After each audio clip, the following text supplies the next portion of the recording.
Oklahoma, Texas, we got to talk about it. Ohio State came from behind to get a much-needed victory, and in a fight between, well, a farmer and a whole tide, take the tide. Let's go. It's the #1 college football show.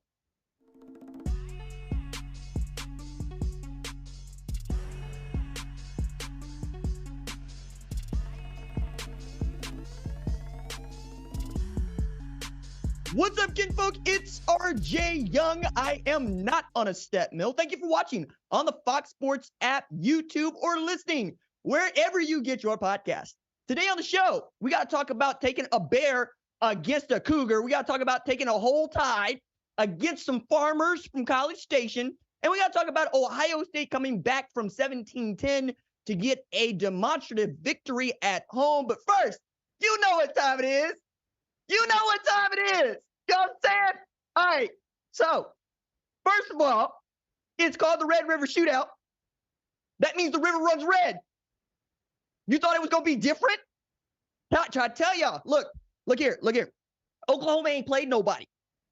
That's what they told us. That's what they said. We ain't played nobody. SMU ain't nobody. Tulsa ain't nobody. Arkansas State ain't nobody. Cincinnati ain't nobody. But you know what? OU Texas, we were going to get what was coming to us. Remember? Because, Texas went into Tuscaloosa, beat the #3 team in the country, got the W, feeling themselves, running fake punts. Jonathan Brooks out there just running. Hey, Texas had a 300-yard passer, a 300-yard rusher, a 100-yard receiver, an outstanding defense. And yet it's Oklahoma 34-30. Now, among these things, right? Learned a lot in this game about Oklahoma, but not the least of which is if you hear me saying don't mind Oklahoma, you know what I mean. I got people that was listening to the preview last week talking about you picked Texas. Yeah, I did. Did you hear me when I picked Texas? I got homies. Brad Penny he reached out to me earlier today going, hey, RJ, what's it going to take for Oklahoma to get a W here? I said they need 2 more turnovers than Texas to win, which is about what we got because Oklahoma got 2 interceptions of Quinn Ewers and forced that fumble out of him. That's 3 turnovers from Quinn Ewers. That's 12 interceptions in the last 3 games. Oklahoma's defense came to play, but it's really that dude at quarterback that has, my goodness, this play to win it is one thing. Capping it off, Nick Anderson, who is immortal now, always coming on, basically since the Tulsa game, has decided to be a touchdown machine. But you're thinking Oklahoma leads this game by 10 in the third quarter, 27-17, and everything's going fine until they start to sputter. And Texas starts to pick up some momentum. You get the missed field goal from Zach Schmidt. You get Matauer going down with the injury. I hope to see him again this season. It's not looking good. You're getting to see Oklahoma finally starting to show a little crack, little weakness. Jonathan Brooks getting anything he wants. Adonai Mitchell, Jatavion Sanders, they out there doing the damn thing. Then Texas, they get there. They take a lead, but they left this offense too much time on the clock. And in winning time, I got to see the Dylan Gabriel that we all expected to see last year. In winning time, I got to see Dylan Gabriel needing to go get us some points. We needed 3. He said, I'm going to go get you 6. And I'm going to do it in the game that matters the most to Oklahoma fans. And I'm going to do it as the clock is still running. Didn't spike the football before the goal line. Took his time. Let the route develop. And found Nick Anderson in the corner of an end zone to win it. Now, Oklahoma is 6-0. A year after going 6-7. We're going to do my top 25 tomorrow, but I would not be shocked to tell you that Oklahoma is very much in the driver's seat for the Big 12, which means they're very much in the driver's seat for a college football playoff spot. You saw it. This game was acting like a college football playoff play-in game.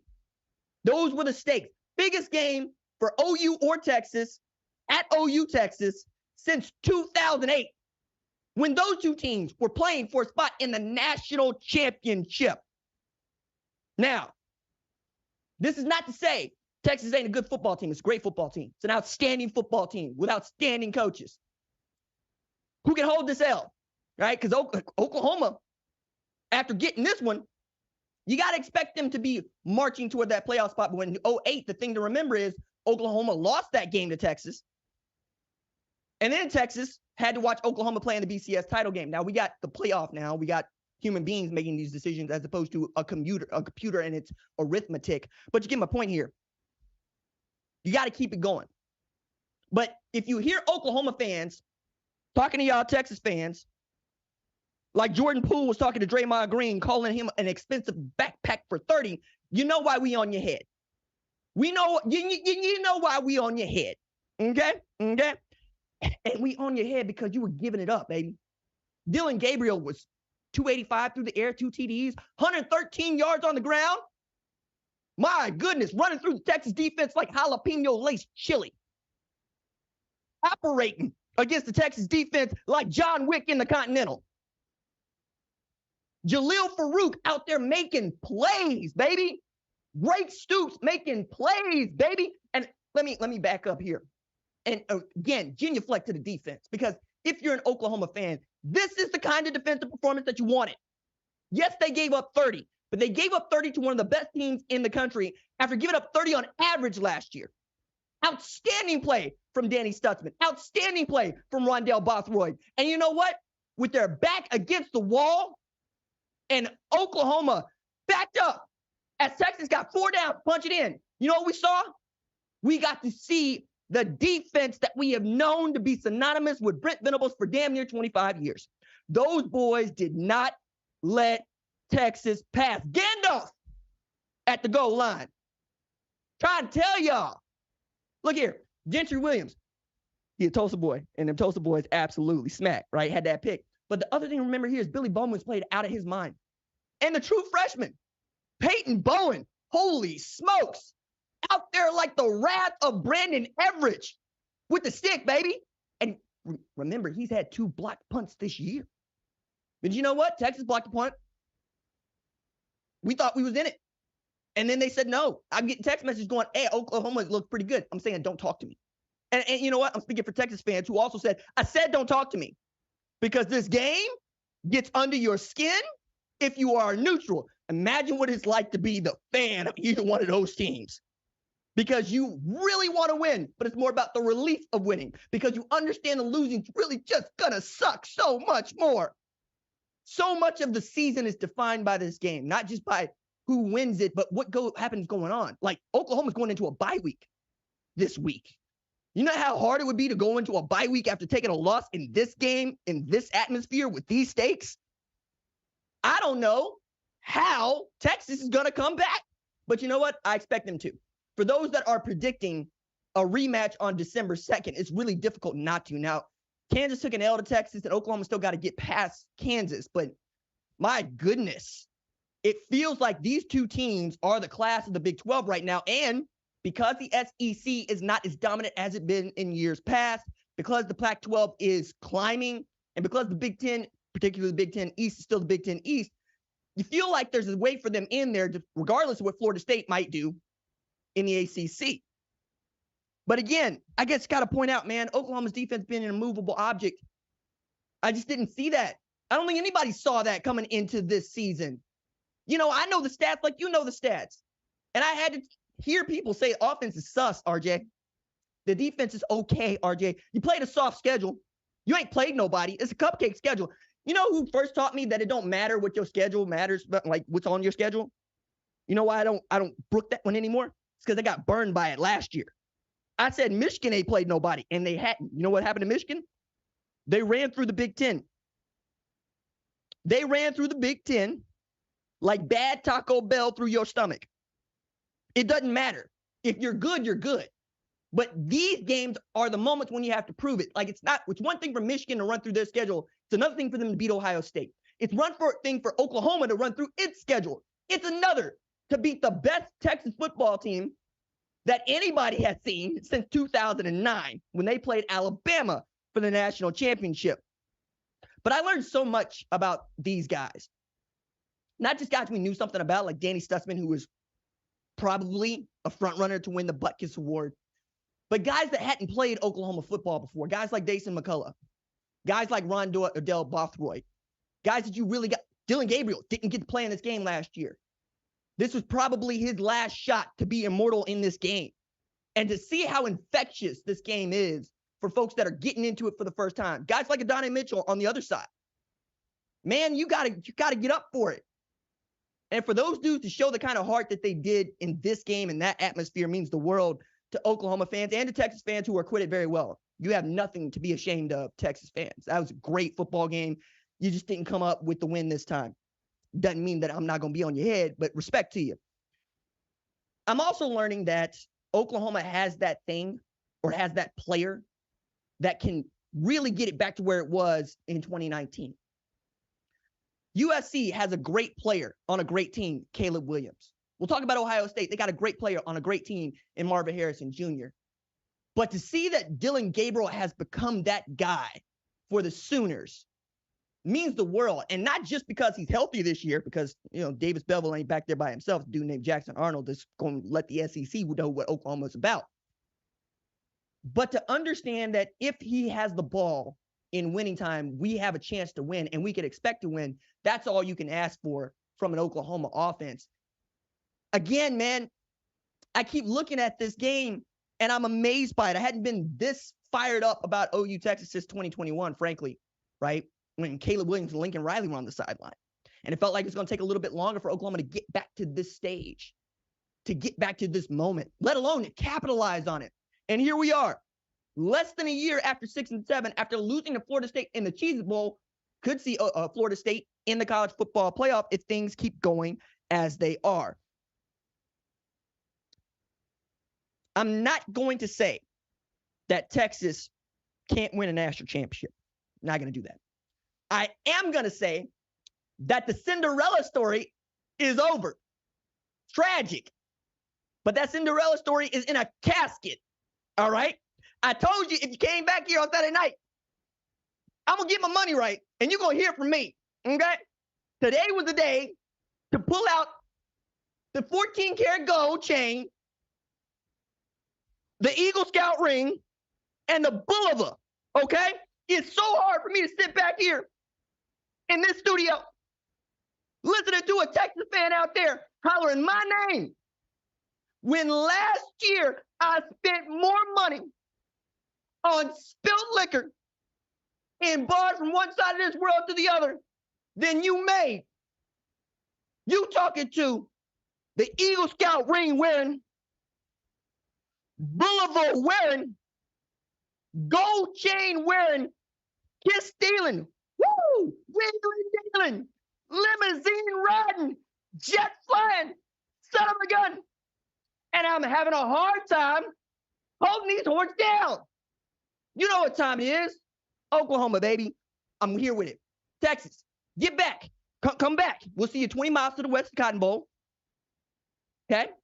At Jerry World for the belt. Okay? You can see us. But right now, we got our money right and we rolling right. Now, took about a year for Brent Venables to get this program back to where he believed it could be. Where it's one where the players are taking over the program and he is giving them the guidance that they need to go be great. For Jeff Lebby to get that offense right, for Dillon Gabriel to get healthy.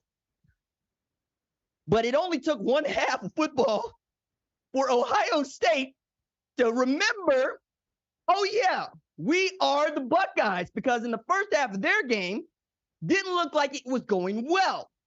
And I was very curious as to what Ryan Day would tell our Jenny Taft at the end of that game. Let's take a listen.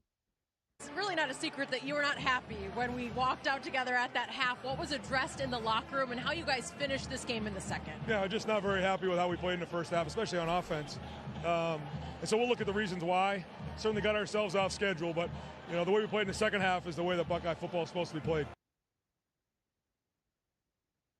I was really quite pleased with that answer that Ryan Day gave, because it was sobering and it's what we all saw in their comeback from behind win 37-17 against Maryland at the Shoe. Now, let's start with the positives for Ohio State. 19 of 29 for 320 and 2 TDs from Kyle McCord. Outstanding passing game, especially in the second half. And the defense, again, is continue to exceed our expectations for what Ohio State's defense can be. Looks like the best defense that they've had at Ohio State since 2019 when Chase Young was on the front of that defensive line. You had the pick six from Tulsa's own Josh Proctor. Stand up, baby. I know he went to Owasso. You ain't got to tell me that, but Owasso basically is Tulsa. For those of you that don't know what I'm talking about, the same people say this stuff about Bixby. It's Tulsa. It's 918 on his back, along with that 41. Really grateful to see that he's still having an impact for them. Lathan Ransom made Maryland pay it. Also had a tremendous interception of Talia Tagovailoa in this game. But in the first half, Maryland showed why I ranked them in the top 25. You heard Joel saying it on the broadcast that they should be ranked. Well, I did rank them, Joel. I ranked them right there at 24. Don't know if they're going to be able to keep that spot going into Sunday with this loss, but it does speak volumes that Maryland was up 17-10 in this game with 11:59 to play in the third quarter. And had the pick six not happened by Josh Proctor, we're looking at 17-3. Who knows what the complexion of the game would look like? Maybe it would have the same amount of melanin in his skin. But what they proved in Ohio State is we have a defense that's going to let the offense figure it out. And that's what they did in the second half. And the figure it out was, you know what? I got Marvin Harrison Jr. and you don't. So that's where I'm going to go with the football, which feels like the most basic game plan ever, but it's not the one that they were using in the first half. So Marvin Harrison Jr.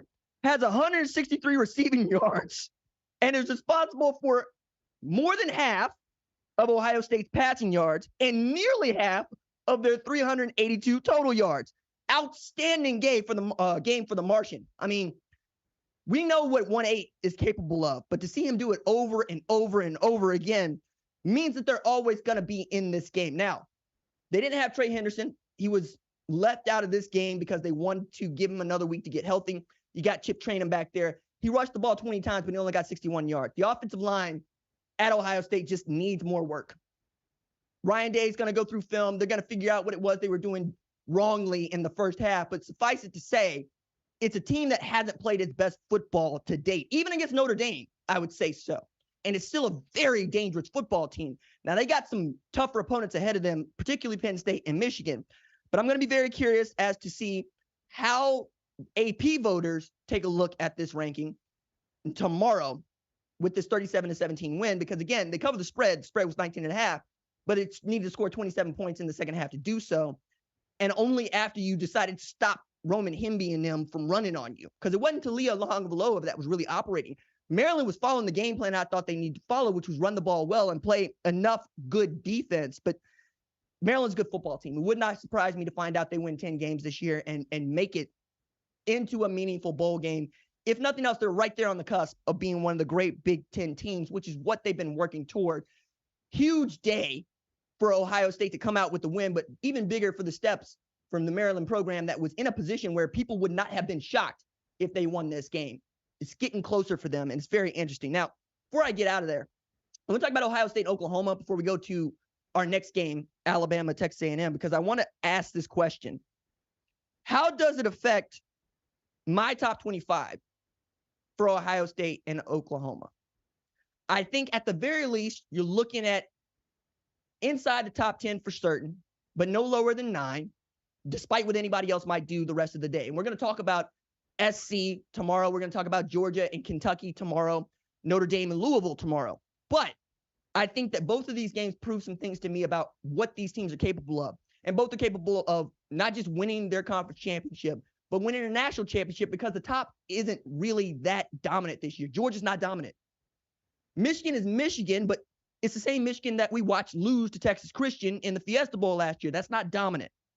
We got a ways to go here. So I think we're closer inside of our top 10 than we have been in some time. Got to take it back quite a bit before I feel like we saw this sort of parity in our top 10 going into the halfway mark or the second act of our 3-act season. First act being the first 6 games, second act being the next 6 games, and third act being the postseason. Is Ohio State and Oklahoma a national championship contender? Abso-friggin-lutely.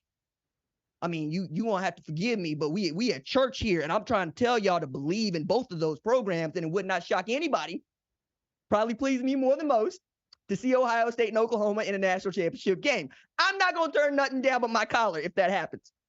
I'm going to be here for it. Know quite a bit about both of those teams, to have so much respect for both of those staffs, And we know what Brent Venables versus Ryan Day kind of sort of looks like. And we'd be here for a meaningful national championship game between those two. All right, now let's go from that to number 11, Alabama, beating, in air quotes, Texas A&M 26-20. I say beating in air quotes because at times it felt like which one of these teams wants to lose this game more? I mean, I counted 9 false starts from the Alabama offensive line, which didn't do anything to help their run game. As a matter of fact, their run game was non-existent. We're talking about negative 13 rush yards in the first half for a Nick Saban Alabama offense. And this one is more egregious because he built this team to be a running team first. However, they showed they got some buck to them and some backbone, because I got to see Jalen Milroe have the best game of his life at Alabama. 21-33, 321 yards, his first 300-yard passing performance, 3 TDs through the air, and 1 interception. Most of those receiving yards, though, kind of like Kyle McCord to Marvin Harrison Jr., were Jalen Milroe to Jermaine Burton, who had himself a day, played like 9 snaps last week in their game. This week, 9 catches, 197 receiving yards, 2 TDs, 1 bad fumble that nearly lost them the game, because that was the thing. I'm talking about Max Johnson taking a safety with an intentional grounding penalty that basically made the game, not basically, it did make the game a 2-score game. All you had to do was cash in on any one of these gifts that Alabama was giving you. And the same is true for Texas A&M. I mean, I watched Ainias Smith fumble the punt and then make a great punt return for the second week in a row, because that's just what that dude does. Bama sacked Max Johnson 4 times in the first half. That defense is still scary as all hell. Malachi Moore was forced to miss the second half with a leg injury, but hope he's okay. But still, you got Caleb Downs back there making plays. Dallas Turner's outstanding. Deontay Lawson is outstanding. Kool-Aid McKinstry's outstanding.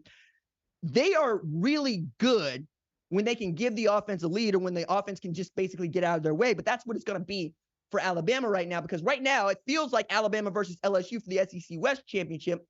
And with LSU needing to score 49 to beat Missouri 49-39, I can't call it, man. But it feels like either one of those teams is going to be in a great spot to play against what we think is going to be Georgia in the SEC championship game. But, you know, knowing what Tennessee might do, what Florida has done, what Missouri might and Georgia might turn into, and so certainly what Georgia and Kentucky is tonight, I'm not sure about that. And I haven't been not sure about Georgia playing the SEC championship game basically since 2016, right? That's how it feels. Not always going that way, because Florida, you know, it's Florida. But to know that you needed to survive a 26-20 game at Kyle Field against A&M just to get the W is not a good vibe. That's not what anybody wants. And Nick Saban at one point was just absolutely losing his mind with the penalties. I believe they had 14 for over 100 yards. It's just not great football. And they're getting in their own way. All they got to do is be sound and clean. And to see an undisciplined and dirty football team, and as far as penalties are concerned, all this laundry on the floor that you just got to get cleaned up, it's uncharacteristic of what Nick Saban's program has been about.